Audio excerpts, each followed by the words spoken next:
After a busy and stressful week at work, I decided to leave town for a weekend away from everything, and drove a few hours north of the city to my family's cabin to have some quiet and peaceful time alone.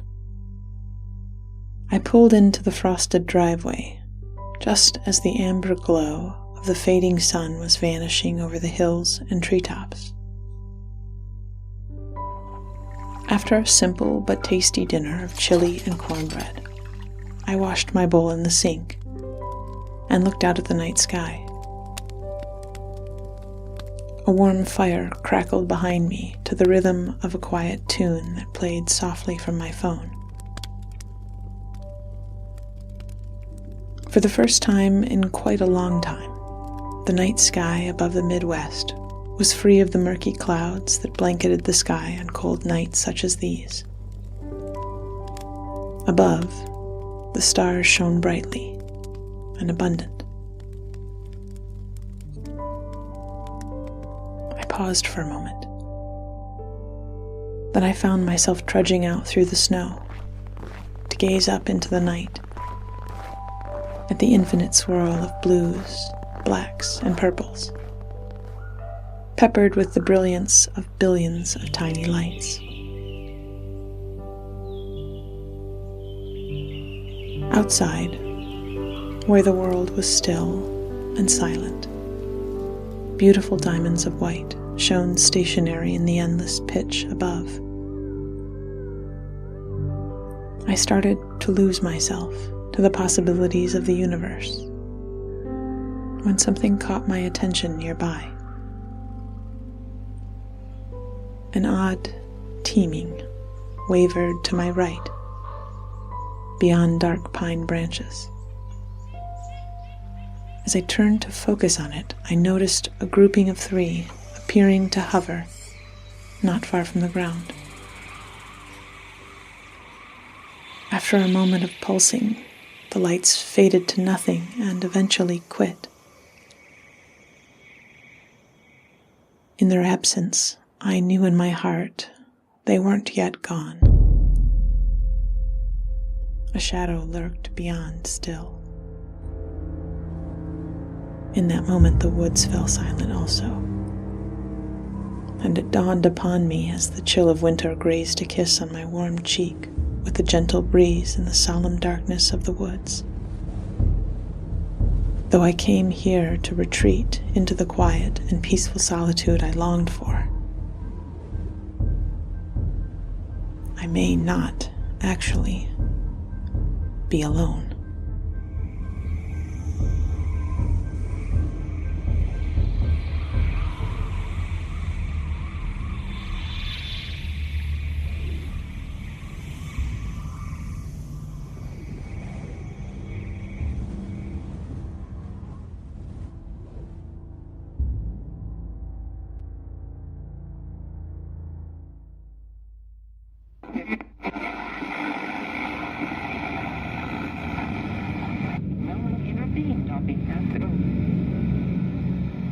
On a dark, wooded road, you wander through the night. You're familiar with your surroundings as you step so surely on, but tonight is different. The snap of a twig catches you off guard, and you begin to hear something. It's low at first, but there's something there. You know you can hear it. Though the fear within you courses through your being, screaming for you to run and find safety, something else is there inside, compelling your curiosity and making you hesitate. Something inside wants to know. You're listening to Whispers in the Night.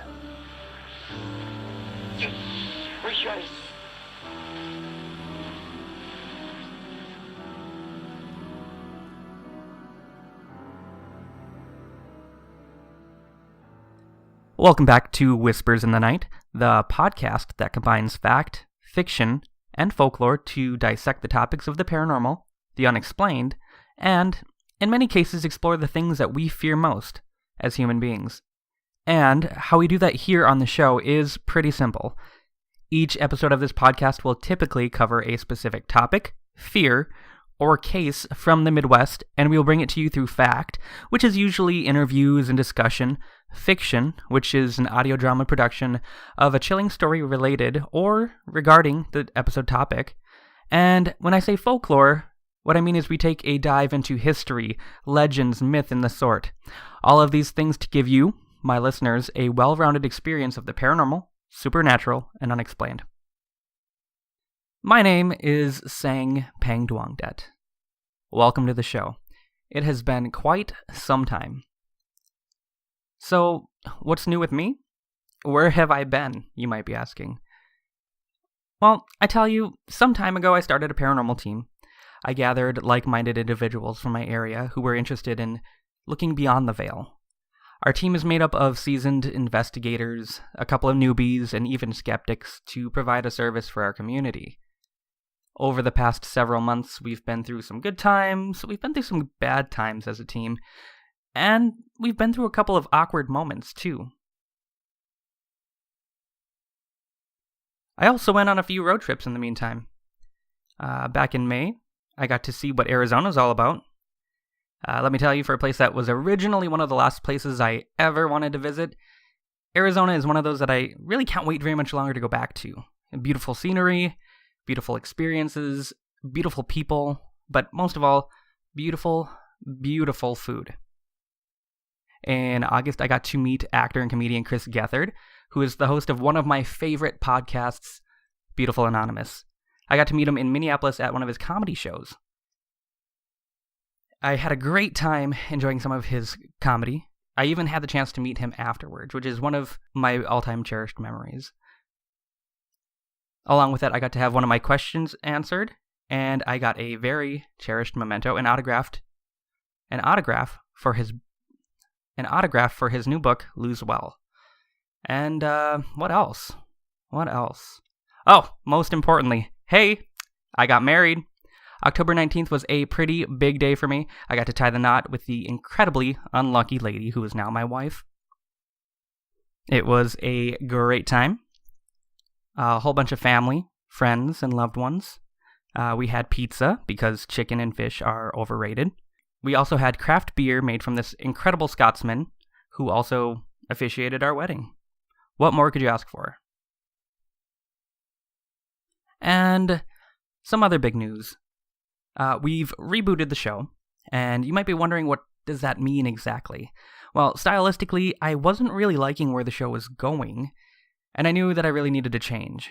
You know, after so many episodes of the show were released, I realized that I was just kind of dry reading my transcript from the episode, from episode to episode, and creating a podcast that sort of became a job when I meant it to be something fun. And with that, the show just stopped being consistent, and I kind of fell behind, and just being honest, I lost interest. If you're a listener of the original first season of the show, you might remember a little survey I put out where I asked my listeners what they liked and disliked about the show. Many of you answered very honestly, and I appreciate that. Some wanted more interviews, some wanted more audio fiction, and some were like, hey, you don't really sound like you're having fun with your podcast, and that's why we're here to listen to it. And to all of that, I just wanted to say, noted. You spoke, and I heard what you had to say. I only hope that I can aim to impress going forward.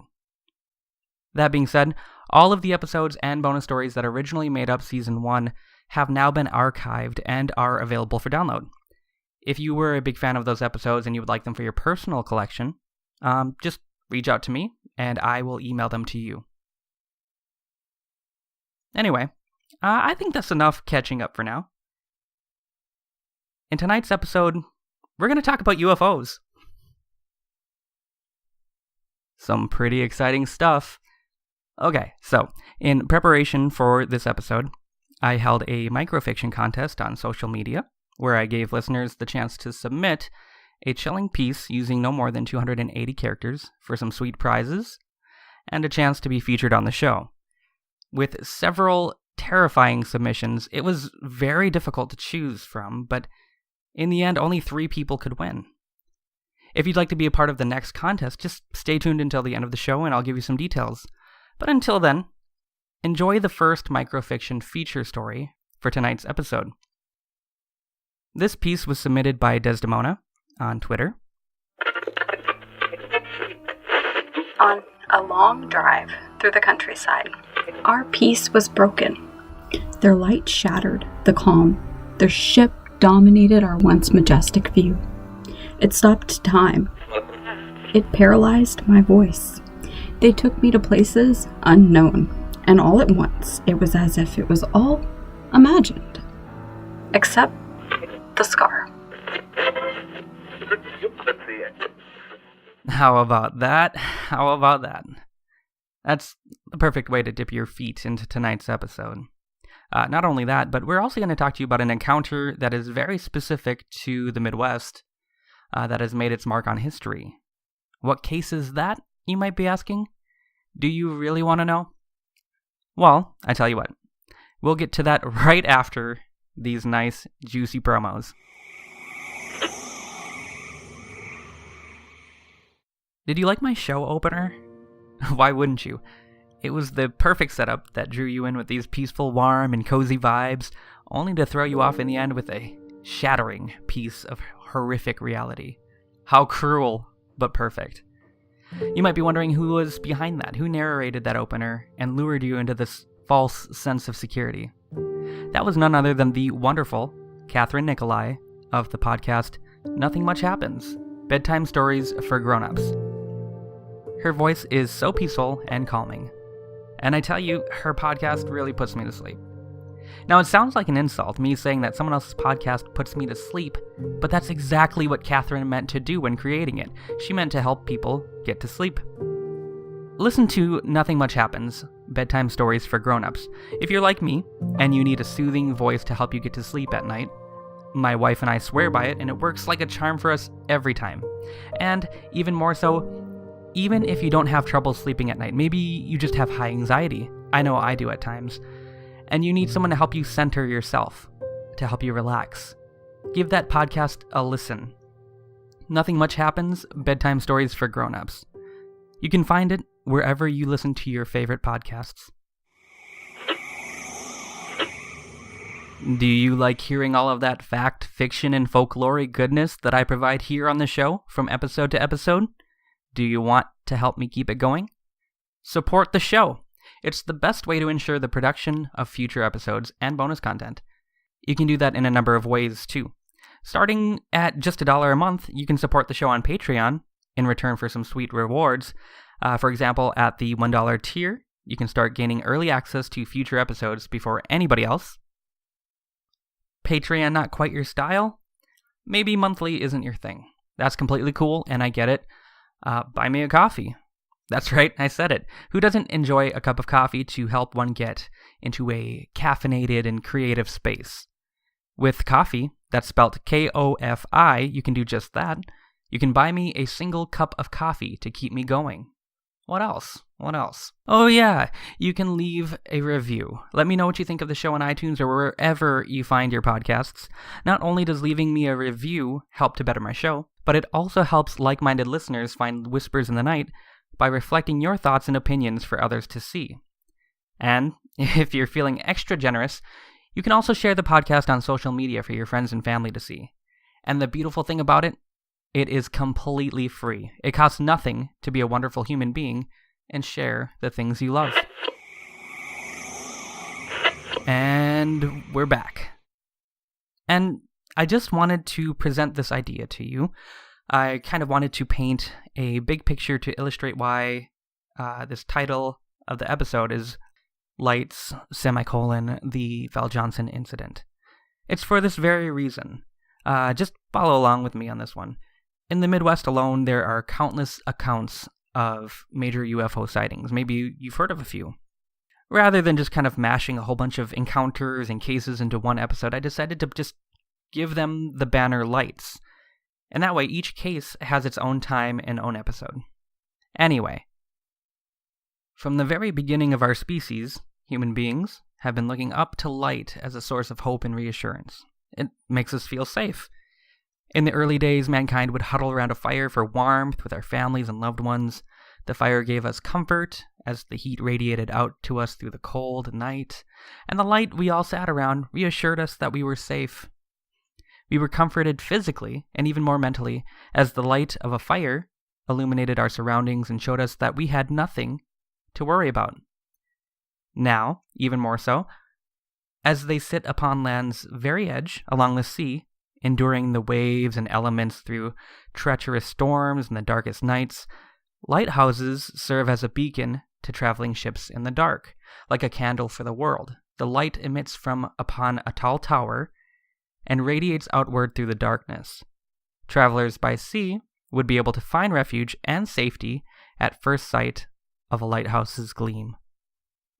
And there's more. There are studies, actually, that show that the chemicals in our brains respond and react to light on a deeper level than many of us might have thought. You see, things like sleep disorders and depression, along with anxiety and other conditions, have been observed to be treatable by way of light. The use of light in the medical field alone isn't only limited to what I mentioned either. By manipulation, light has also been used to treat skin conditions, wounds, and even cancer. Yes, I totally said cancer. So, with all of these things, the safety and reassurance, it is so easy to see why we as human beings think of it with so much positivity and find so much comfort in it. Didn't you have a nightlight as a kid? I know I did. But what happens when light becomes something that we fear? That's exactly the point that I want to get to in this episode. What happens when it becomes something that we fear? We usually think of light as something safe and nurturing. I bet you've never thought it to be something dangerous and harmful. Tonight, we're going to talk about the Val Johnson Incident. 407, what is your condition? I don't know. Something just hit my car. I don't know how to explain it. Strange. Are you, what's your condition? Are you okay? Something attacked my car. I heard the glass breaking and the brakes locked up. I don't know what's going on. 10-4, I'll get hold of 406 Stephen and send him around the way. It's a UFO encounter that happened in a little town called Stephen in Marshall County, Minnesota, and it's made its way into the top 10 most influential UFO encounters in history. Now, if you need an idea of where Stephen, Minnesota is, I'll spell it out for you. The town of Stephen is located about 40 miles south of the Canadian border, and it's about 15 miles east of North Dakota. It's pretty much tucked away right in that upper left corner of the state if you've never been to or are familiar with Minnesota. Get it? Good. Now, the year is 1979 when this incident takes place. It's August. I'm guessing, if I just had to guess, it's a pretty cool summer morning. It's an early morning. It's about 1:40 a.m. as Deputy Sheriff Val Johnson is out on night patrol, making his rounds on an area of roadway along a section of State Highway 220 outside of Warren, Minnesota, just up in that region. Around this time, Johnson notices something odd just down the road from where he's driving. A very bright ball of light hovered not far from the ground, somewhere in the near distance. The object became clearer as he drove closer, and it came into full view. This object was about 3 to 4 feet from the ground. Johnson described seeing a bright, brilliant ball of light somewhere between 8 to 12 inches in diameter. Curious and incredibly confused, Val sped up to get a better view of this strange object, eventually hitting 55 miles an hour. As he approached, the object became much brighter. Eventually, Johnson's vehicle was so close that it seemed as though his entire vehicle was engulfed in this brilliant light that he seemed to be chasing. The last thing that Val Johnson recalls is hearing the sound of his glass shattering. Then everything went black. The white light engulfed the vehicle. I heard the sound of breaking glass, and that's all I remember for about 39 minutes. Johnson had collided with the unknown object and was knocked unconscious. When authorities arrived at the scene soon after, they found many things out of place. Observing the scene before them, officers found themselves left with many more questions than they had answers. It was said that Johnson was found slumped over the steering wheel of his vehicle when police found him, and that he was unconscious. But according to Val, he had actually regained consciousness by this time, and actually radioed for assistance, giving his current location. I woke up, I was sitting sideways in the road. I called for assistance at 2:19 a.m.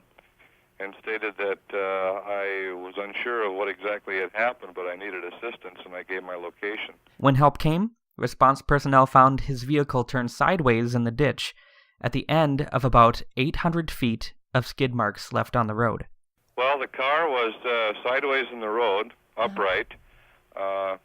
I opened my one eye. My eyes were very painful at that time. I opened one eye and I noticed that the red rectangular engine light was lighted, which would denote that the engine had quit, but the key was still in the operating position.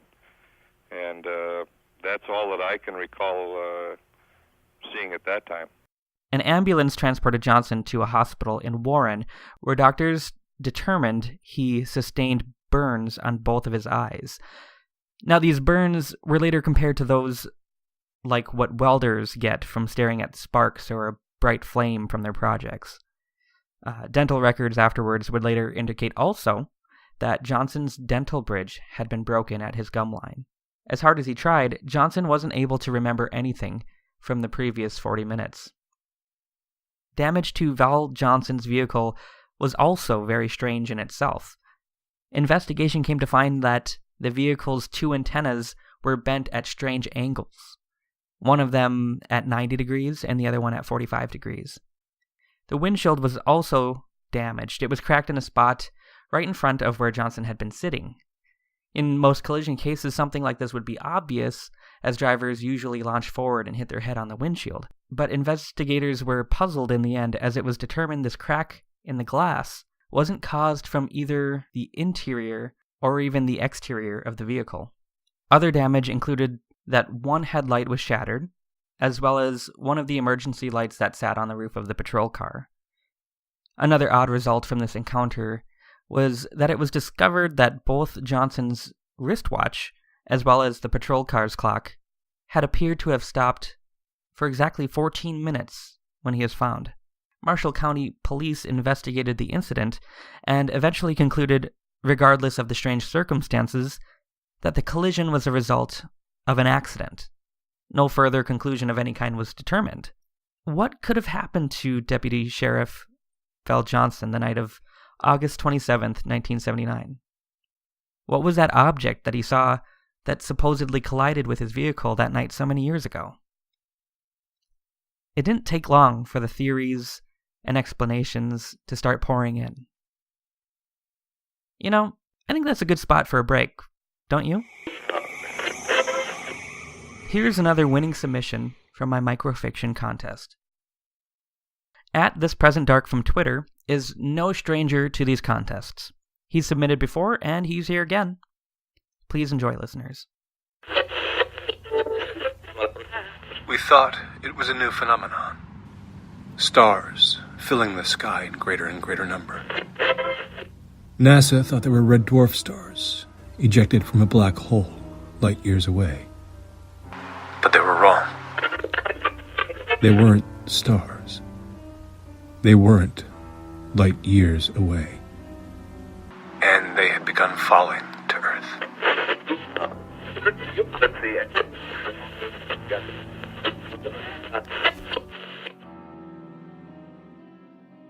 Congratulations for being featured again, buddy. Alright, real talk here. Have you ever had something strange happen to you that maybe you can't completely explain? A true paranormal story. I've had a couple of strange things happen in my house. For a while, my wife and I kept finding random cupboards open. We'd close them securely, only to find them open again later in that day. From time to time, I would hear footsteps coming up from the basement. Just slow, creaking, coming up from by our back door. Apparently, we weren't the only ones. Some of our guests would tell us about strange things that they would hear or see when they would stay over. Does any of this sound familiar? Maybe you have a true paranormal story of your own. Connect with us. We'd love to hear it. True Paranormal Story is a segment that we're adding to our podcast on our off weeks to feature listener stories of the strange and unexplained. Email Nikki at trueparanormalstory@gmail.com with yours today. It could be shared on the podcast. That's trueparanormalstory@gmail.com. We look forward to hearing from you about your stories.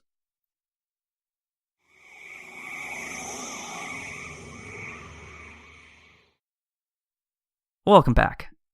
So, as in every episode, we have a feature fictional story in an audio drama form to sort of drive home the idea or topic of each episode in an entertaining way. Because tonight's topic covers UFOs, I was on the lookout for a good story to fit the theme. Tonight's story is called There's Something in the Cornfield Next to My House. It was written by Blair Daniels and performed by Dan McCullom and Stella Brewster. Enjoy.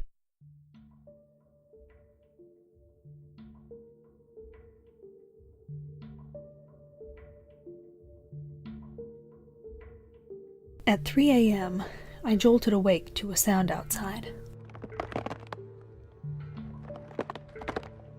That was unusual for our Ohio farmhouse.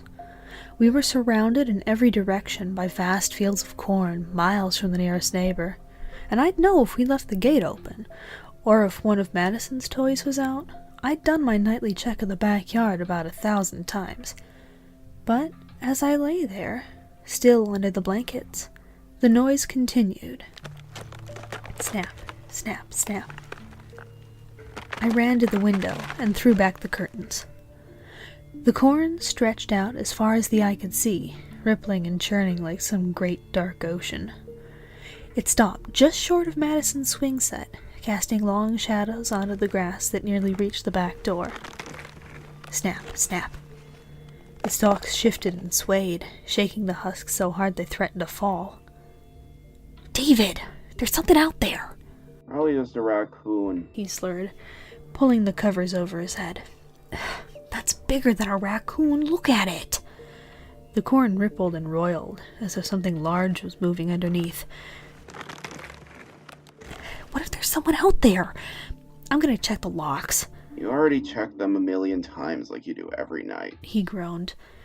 Just go back to sleep. I didn't listen. I opened the door and stepped out of the room. No. At the end of the hall, Madison's door was hanging open. "Maddie?" I called, my voice shaking. And then I got the terrible feeling that only a parent knows. Something's terribly wrong. Sinking, paralyzing, throbbing in your chest as you try to tell yourself she's okay, don't freak out, I'm sure she's fine. But she wasn't fine. The bed was empty. "Madison!" I ran out of the back door, into the yard. "Madison, where are you?" I screamed out into the night. The corn was still. Now that I was out there, I saw the evidence. Little bare footprints in the mud leading up to the cornfield's edge. Where they disappeared, the corn was slightly trampled. 2 stalks leaned in opposite directions, as if forcefully pushed apart. "Madison!" I screamed as loud as I could, but I was met with only silence. David stumbled out after me. She must have went out in the corn or something to explore something. We'll find her, he said, his tone barely convincing. He pulled out his phone, turned on the flashlight, and squeezed himself between the leaning stalks. "Hey, Maddie! Hey, Maddie!" he yelled, with panic trembling his voice. I took a deep breath and squeezed in after him. The corn scratched my body. My legs were shaking so badly, every step threatened to send me tumbling into the mud. The white orb of David's flashlight hovered a few feet in front of me, but other than that, the cornfield was pitch black. I was about to collapse with panic when the corn thinned out. And then we were in what appeared to be some sort of clearing or crop circle. The corn had been trampled into the ground in a small circle roughly 10 feet in diameter. In the center stood Madison, facing away from us. "Madison!" I screamed. She didn't turn around. David was frozen, staring at her back, the flashlight shaking in his hand. "Are you okay? Madison!" I turned her around. No. I was staring at a blank face. A face made of burlap. A brown wig was stuck on top with safety pins. And Elsa's shirt was stretched over the bloated waist of the straw. The bottoms, patterned pink Fair Isle, were put on backwards. I began to shake. "Those are the pajamas I put her to bed in." My voice cracked. "She wanted the My Little Pony ones, but they were dirty and..." What kind of sicko would do something like this? David said, his panic boiling into anger. He pulled out his phone and began dialing 911. Snap, snap, snap. The corn shook and shivered all around us. Shadows, slowly coalescing between the stalks, surrounded us in a ring of black. And then, before I could react, a hand shot out between the dark stalks. It grabbed David by the arm. He lost his balance and toppled backwards, his phone flying to the ground. Ah! "David!" A cold hand latched onto my waist. I was yanked into the corn. My back hit the cold mud. The corn scratched and poked at my sides. "Get off me!" I screamed, swatting blindly at the stalks. Black slowly faded into hues of indigo and gray as my eyes adjusted to the darkness. And then I could see them. Interrupting the vertical pattern of the corn stalks, there were several short shadows standing over me. Then the whispers started. Hissing, hurried whispers that seemed to generate the very wind that blew through the stalks. The corn shivered and shook, and then a heavy silence filled the air. I tried to scream, but quickly realized one of them had tied something over my mouth. 911, what's your emergency? A tinny voice breaking through the silence. I pulled my neck up, and through the stalks I saw the white light of the phone glowing against the trampled corn. I tried to scream through the gag. It didn't work. A similar grunt several feet away from me rang out in the night. David. A low rumbling sound filled the air.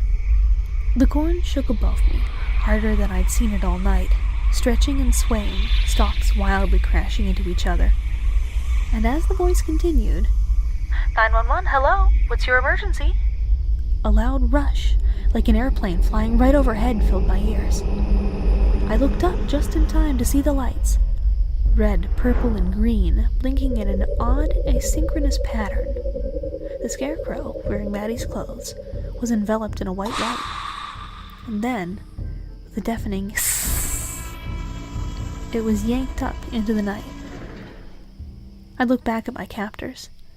In the strange flashing lights, their faces were illuminated. And I saw they weren't terrors, monsters, or murderers. They were children. Horribly disfigured children. Some were missing noses. Others had long scars running straight down their faces, as if someone had split open their heads to explore what was inside. Quite a few were missing ears, and one had no teeth. All of them had a profound sadness in their eyes, except for the one to my left, who had no eyes. But they were also smiling, just a little.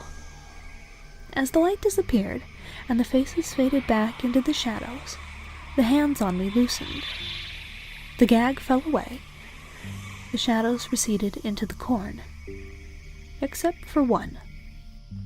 Mommy! Snap, snap. With a squeal, 2 warm arms wrapped around my waist. Maddie. Oh my God, Maddie! I began to sob, hugging her tighter than I ever have in my life. Are you okay? And Maddie? the broken, hopeful voice of David sounded to my left. Crunch, crunch. He ran over to us. I'm fine, Daddy. Let's get out of here, he said, grabbing both our hands and yanking us back through the corn. We ran back into the house, locking the doors and calling the police. Madison was in a different set of clothes, One's dirty, smudged with mud, and riddled with holes. But she was smiling, safe and happy. They saved me, Mommy. She kept saying, tugging on my arm. The bad men were gonna get me, but they tricked them. As the police were taking our statements, as the sun was cresting over the corn, Maddie stood at the back door. Bye-bye, she said, waving wildly at the cornfield.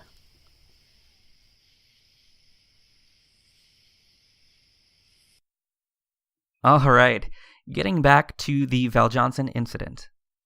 Now let's talk about what happened after the incident. The very next day, a ufologist from the Center of UFO Studies, also known as CUFOS, in Illinois, Alan Hendry, arrived in Warren to investigate. Hendry, who was a well-known chief investigator of UFO and aerial phenomenon in the 70s, had personally investigated over 1,000 UFO reports. Though Hendry was usually able to find a rational or mundane explanation for many of the cases, he was known as a skeptic. He was unable to explain the strange circumstances surrounding what was now becoming known as the Val Johnson Incident publicly. In 1980, Alan Hendry would later debate this incident with a well-known debunker of UFO incidents, a man by the name of Philip Klass, at a symposium held at the Smithsonian Institution. This case made its way into history as one of the top 10 most influential UFO encounters in history, according to Jerome Clark, a UFO and paranormal researcher and writer who wrote and compiled the book in 1998, The UFO Encyclopedia. Now here's an interesting thing. That vehicle, the squad car that Val Johnson was driving that night, it was a rust brown 1977 Ford LTD. It was to be taken in by officials, repaired, and eventually returned to the fleet for further use. But what happened instead is that it is now preserved and on display in the Marshall County Museum, and is also shown annually at the Marshall County Fair. After that incident in 1979, the case thrust Johnson into national media, turning him into a local legend. Newspapers and magazines covered the case nationwide, and paranormal television shows reenacted the encounter all over the world. He even appeared on Good Morning America. People spoke about it for years. People would show up on his front porch with questions and theories. They'd wanted to discuss their thoughts with the man who experienced the strange object in the middle of the night. His phone rang off of the hook. It drove his family crazy. But eventually, as most things do, the hype died down, and Johnson was able to get back to living a normal life. In fact, he currently resides in Eau Claire, Wisconsin, as a proud grandparent living a quiet life. People don't call him about the case anymore, or ask him about the incident that made him famous. But if you ask him what his thoughts and opinions are on the case, he'll tell you he isn't sure.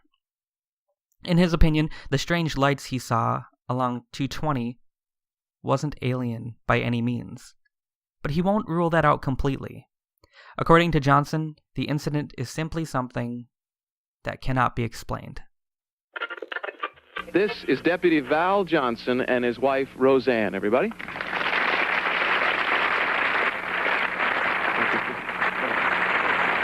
Val, since that incredible experience that has shocked us all, have you had any other experiences, any other close encounters? No, sir, no. Had you had any before this? No, this is the first one. Well, how has it changed your life?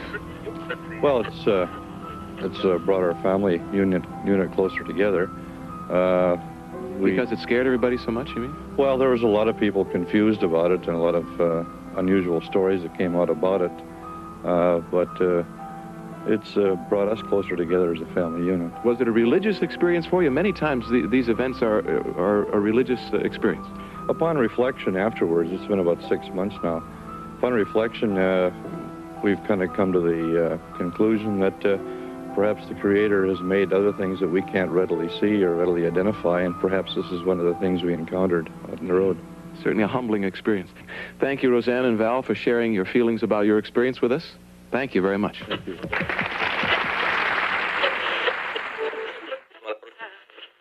Our final winning microfiction piece of the evening is from Carolyn Ferguson Petalco.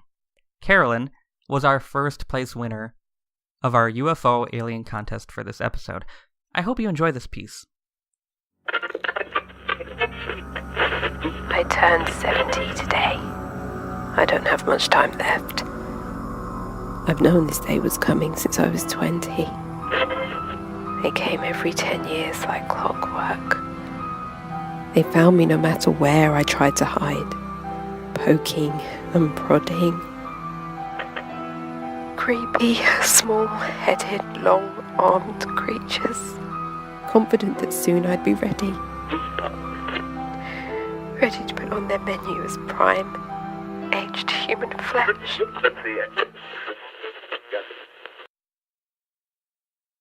If you'd like to get in on next month's episode for a chance at some sweet prizes, or to just have your story featured here, here's what you need to know. Utilizing a maximum of 280 characters, now that includes spaces and punctuation, kids, submit your story via social media or email me at whispersinthenightpodcast@gmail.com. And here's your topic. It's the Slender Man. Now I'm going to pause here for dramatic effect. You have until January 26th at 11:59 p.m. Central Standard Time to submit. Winners will be announced on January 28th.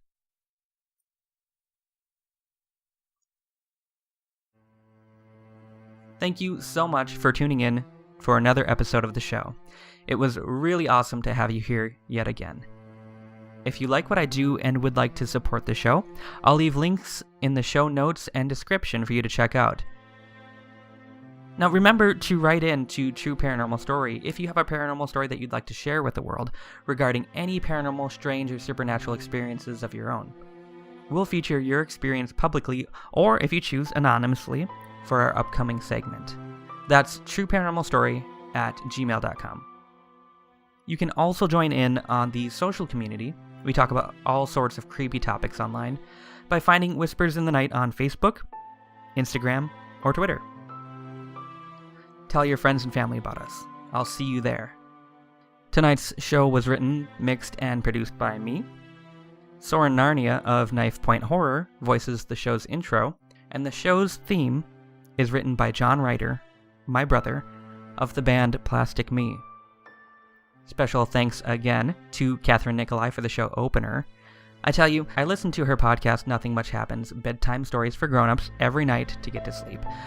One night, as I was beginning to just drift off to sleep from her incredibly peaceful and calming voice, I had the most dastardly idea, and I had to turn it into the opening for this episode. Didn't you like it? I'd love to hear all about it. Just let me know. Thanks also to Blair Daniels for allowing me to use her piece, There's Something in the Cornfields Next to My House, which was performed once again by Dan McCullom and Stella Brewster. Besides this show, Blair's work has also been featured on the No Sleep podcast, and she also has her works in several books that you can find provided in the show's notes, or by going to blair-daniels.com. And mostly, thank you, my horrific listeners, for tuning in once again. I appreciate it so much. It is because of you that this podcast does and will continue to exist. You have my complete gratitude. Until next episode, good night.